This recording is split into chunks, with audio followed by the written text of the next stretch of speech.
Hi, this is Linda Beatty from Linda Beatty's Life Coaching and Counseling, and I want to talk to you this morning about trauma and the decision-making process. Now, a lot of us who have suffered trauma and have PTSD or C-PTSD know that making decisions can sometimes be very, very hard. Some of us really get anxiety when we have a big decision to make. Some of us really procrastinate when we have a big decision to make. Some of us feel frozen and we can't make a decision when it comes time. So a lot of these things stem from brain activity. The different ways our brain was damaged through the trauma actually will change the decision-making centers in your brain and how they operate. So having trouble making decisions can be a very common thing that I see with clients. So what I want to do is go through some ways we can make the decision-making process easier and more safer or more accurate for each of us. Because even I sometimes struggle with that and have some of those things happen. So the first thing that I always tell people to do when they have especially a bigger decision to make, and this happens with big and little decisions sometimes, but I always say make a pro and con list.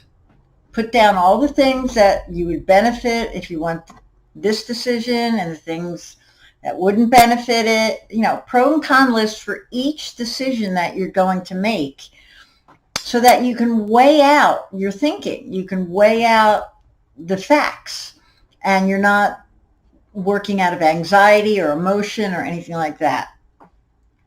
The next thing I tell people to do is, what is the worst thing that will happen if you make the wrong decision? I want you to look at worst case scenarios on either side of the decision and see which one you feel more comfortable with. I know it sounds silly, but I'm telling you, we have to think through all of these things. I want you to also give yourself a timeline for decisions. Like if there's a decision that has a certain date it has to be made by, that's perfect. You already have your decision date. If it doesn't have to have a date, I want you to give it one, because otherwise we can procrastinate the decision for unlimited period of time. And I've seen people, let me tell you this, procrastinating the decision and not making one is a decision. That is a decision. So I see a lot of times people will wait so long for a decision that the decision is made for them. And a lot of times this takes the weight off the person's shoulder and puts it on someone else's shoulder. And they don't feel like they really made the decision. This decision happened to them. Kind of like the trauma. You getting the similarities here? And so not making a decision is a decision. I want you to really think about that the next time you procrastinate. So all of these things can help alleviate some of the fears, but I also want you to think about if you make a wrong decision, is life going to end? Is the world going to fall apart?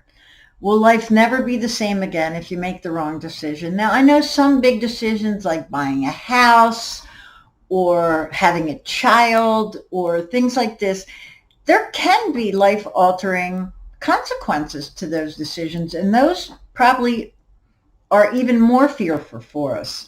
But in the smaller decisions, in the things that you're going to be working through on a daily basis, I want you to think about, how big a deal is this? Am I really working myself up over this decision? And it's not that big a deal. And if I make the wrong one, you know what? It can be fixed later on down the road. Or I can make another decision to kind of counterbalance that.